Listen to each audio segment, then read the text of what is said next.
the flowers, the trees, the greenery in the sky, and so forth, are so much more pure than anything that could be made on earth, that first of all, that's the exciting thing. However, one of the more exciting things to me was when I saw that at times, such as the Shekinah glory cloud, let's say, it can be all colors at the same time, and yet the spirit eye sees them all as individual. It's just fantastic and so much more beautiful than anything that we can perceive here. Did you see any people at all in heaven? No, I didn't. And that was one of my reasons for asking Yeshua. When I noticed that this huge valley, which was my paradise, the word paradise, incidentally, merely means a pleasant place of abode. My present place of abode for where I was, and he'd prepared for me, had no one in it but myself and him. And I said, Jesus, why is it I'm all alone? Where are the rest of the thousands of people that would be here? And he said, my son, didn't you read my book? In it, I explained that all of my promises are made on an individual basis. He said, this is your individual a place of a pleasant abode, and for all the others I've made theirs. He said, didn't you read in my book that I never make two people totally alike? And he said, therefore I gave them the desires of their hearts and the abilities and skills to do what they could with those desires.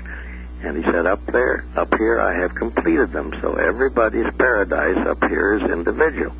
Well, I said, how would I get to see anybody? We said, you've already tested out the mind that I gave you up here, and it's instantaneous. If you want to visit anybody or they you just think it, and there you are together. So let me see if I can understand this. If you, let's suppose that you are an artist. Your paradise might be some of the greatest works of art the world has ever known in your valley. Is that what you're saying? Precisely. It would be of an artistic nature far superior to anything you could have even dreamed of down here. If you're a musician, obviously you'd want your pleasant place of abode to reflect music. And you go right down through all the categories which he places in the human concept down here. Dr. Eby, I hate to say this, but I'm going to. It sounds too good. By our standards, it's totally too good. It's too good. Well, even St. Paul, in trying to describe where he had gone, could merely state in the first century the things he saw and the things that he heard were unutterable. And I'm having difficulty finding language as I speak about it. And that is the description of God himself, isn't it? That he is too wonderful, he is too majestic, too magnificent for our carnal brains down here, even though we're believers, even though we're Jewish believers, which have the best ones once they find the Yeshua and the Messiah. We still can't even get to an average level of intelligence which would tell us how good heaven is. You know, if there was no hell, if people just say cease to exist, and I know that's not true, unfortunately, there really is a hell, but if there was no hell and just ceased to exist, wouldn't it be a tragedy for anyone to miss such a utopia paradise that God has for us?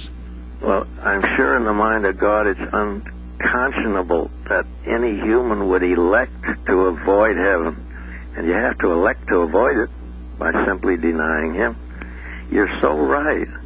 The things that God has made for his children in every area which we could conceive with our brains down here are so far, well, God himself in his book said it very simply. He said, my thoughts are as far above your thoughts as is the sky or the heaven above the earth. Dr. Eby, I'm sorry, our time is up. And we were talking about some of your experiences in heaven, but let's take you now, Dr. Eby, on your return to earth. What were the last words the Messiah said to you, and then what were your experiences going back into your earth suit, let's call it?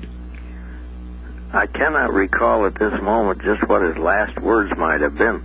I can merely recall the amazing and suddenness with which he removed my mind, his little chip of his mind, which was mine in paradise, at which time this beautiful light of heaven, which is indescribably brilliant and omnipresent, suddenly went totally black, and I found myself without mind or without any light, and was gone from heaven. Now, there's a lot more to be said about that, but anyways, it was an instant cutoff, and that was when I later discovered that the numerous intercessory prayers received in paradise by my Lord from friends of my widow for that moment down on earth, requesting him to do for them personally the thing they wanted to see happen. And that was that somebody they knew had been instantly killed returned to life, just as Lazarus was returned, as all of the others reported in the Bible, whom he had raised up for a secondary purpose. So there were people praying that you would come back to life. Yes, there were about 6 prayer lines from different churches, including the Black Church, which had been alerted first by a lovely black lady who was standing on the other side of the fence where the body had fallen. She looked over the fence, screamed, they tell me, ran to the phone, called her pastor, and he alerted not only his own prayer line, but 5 white church prayer lines. How long were you dead, Dr. Eby? Well, I was 18 hours before there was any signs of life, and I guess that's the answer. That's the one I was given, because I'd been brought into the hospital about 10 one morning, and it was 6 the following morning when there was any sign of life. Tell me about getting back into your Earth suit. Was there any feeling? What was the first sensation of natural feeling? Well, this is a rather involved thing. During the time that this corpse, bloodless corpse, was being kept at the hospital because the electrical circuits in the hospital were all out of kilter at the moment that I was dead, and that had to be the Lord that did it. Otherwise, what would have happened? Otherwise, I would have been taken to the mortuary, to the funeral home, and the coroner would have been called because it was an accident case, and he would have proceeded with the autopsy. But suddenly, the leads to the oscilloscope, which showed the white straight lines of death from my brain and my heart, and of course the body was bled out anyway, they were distorted by the static which suddenly occurred on all of the instruments in the hospital, which was never diagnosed despite an intensive search all night long for a transformer or something that would be faulty. Well, anyways, so it was roughly 18 hours before there was... So, well, because of let's call it a God coincidence that occurred, your body's still in the hospital. Right. What did you experience?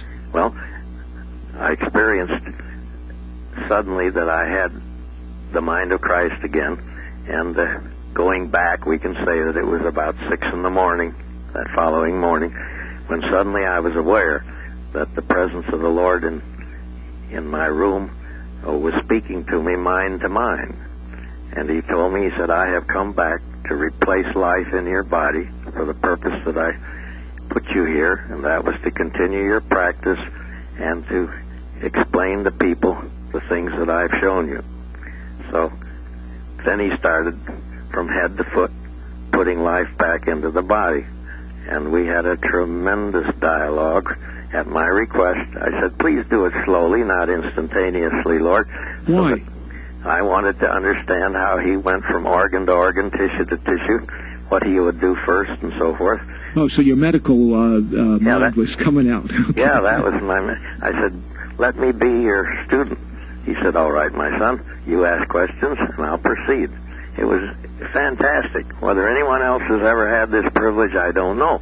But you'd have had to be a physician, of course, and in my case, a professor who taught so many years in college level that he and I conversed in much the same language, except it was all mind to mind. And I could feel as he seemed to worm around inside me, putting organs back in position and in condition, And then I would say, now I would do next this and that,